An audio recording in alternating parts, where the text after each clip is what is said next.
Hey, howdy, and happy day. I have questions. I have a lot of questions. How does a 20-year-old nerdy-looking kid get stuff? How does he get a drone? And how does he get a rangefinder? And how does he get a truck or a van? And how does he get explosive? And how does he buy bullets? And how does he do a lot of the things that he did? And how is it that a 20-year-old nerdy guy, again, has 3 encrypted bank accounts overseas?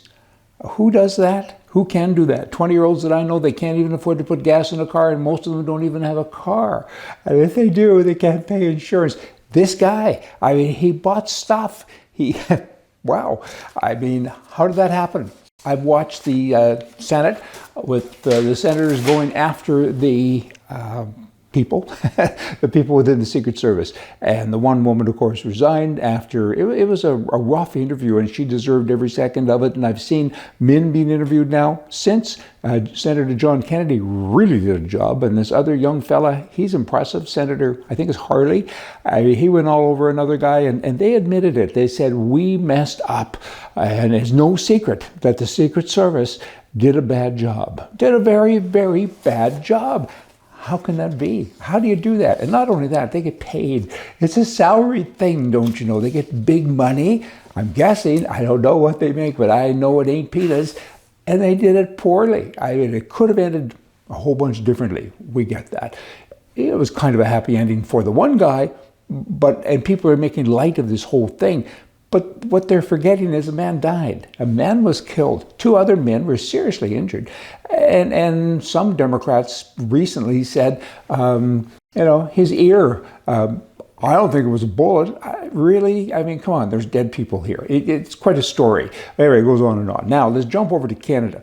Canada doesn't matter what country you're in when you're watching this show, but I think you got to think about, will this come to a country near me, or is it here already? It's kind of global. The Canadian people have spent more money on taxes now than they do on basic amenities like groceries, clothing, shelter. More on taxes, okay? Taxes remain the largest household expense for families in Canada. If you had an income, this is probably in most cases a double income, man and woman, in a house, and that income of $109,000, if you had that, you pay $47,000 in taxes. 47. Okay, so that's 43% of your income on taxes. So 43%, that sounds horrible, and how dare they? But hey, you got to walk this through all of the lines, okay? It ain't 43, it's more like 83. Because when you leave your house with that money that you have left, when you leave the house and you go put gas in your car and you go buy groceries at your grocery store, there's taxes on that as well. So at the end of the day, when you go home, you're paying for all of these items with tax-free money. And it works out to about 83% of everything you make goes to a government who doesn't care about you. They don't care about you. I mean, wow.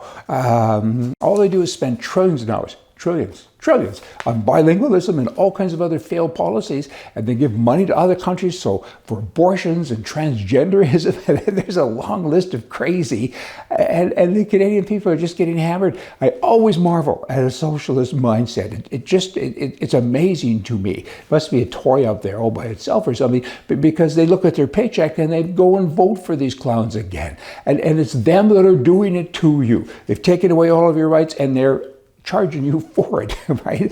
I'm going to beat you up and you have to give me money. How do you like that? Not so much, not so good. And again, it's not just Canada, it's every country in the world they're doing that. People, what are you going to do? Push back? Hey, speaking of pushback, let me talk about this boxer person. I spoke of it here recently in a show, and how the woman walked out of the boxing match, and people are saying, how dare you, having done that? And it was a man, now he identifies as a woman. And how is this going to be fixed? The hopefully next president has said, I'm going to ban that in sports, and men, if you're born a man, you can't play women's sports. Okay, I'm on side with that, but I got a better solution. I'm always looking for a solution for the problem, because there's a lot of problems from the left, don't you know? And the solution is, women, it's up to you. It's your fault. It's your fault, women. You let this happen. You need to get together. It's called people power. If you're playing basketball in a women's league and a man comes in, he's 6'9", and he's now identified as a woman, you all need to leave the court. You all need to stop and go away. Instead, Everyone argues and talks, and people like me. And you guys, you girls, need to do this on your own. Walk out. Don't allow it to happen. Maybe there should be a sport just for transgenders. That'd be good. A basketball game for transgenders. And then it's up to the audience whether or not they want to watch, or potential audience, I guess. Whatever. I think you get it. I mean, people power kind of do stuff. Now, in Canada, they have this bail reform. Canada, again, just an example. The UK, America, they all have this because the left says, you know, no bail for these people, let them out. This bail reform in Canada, as an example again, it hasn't worked very well. Repeat offenders, what do? It's rinse and repeat. They keep repeating all of the time. Why? Because they like it. It's their business. So you need to put them out of business if you want to be in business in your own world, and because they affect your world. You know, police chase the same criminal mostly all of the time, primarily because of the bail system. In Vancouver, Canada, 40 offenders, you got that? 40 are responsible for 6,385 negative police reports in 1 year. In Kelowna, British Columbia, 15 offenders were responsible for 1,039 negative police contacts. And in Nanaimo, British Columbia, 12, that's an even dozen, 12 offenders accounted for 1,318 negative police contacts. Catch and release is like you're fishing. Catch and release, how bad is that? Dum. I got a last thing here today, Greenland. It just sounds nice. It brings up a big picture, doesn't it? Greenland. That's so green. But in any event, here's the history with Greenland. It was founded 4,500 years ago from people apparently from Canada that wandered over there. And then 1,000 or so years ago, people from Vikings from Norway wandered over there. And I think I got Viking in me. I got Canadian in me. I want Greenland. Hey, y'all come back. See ya.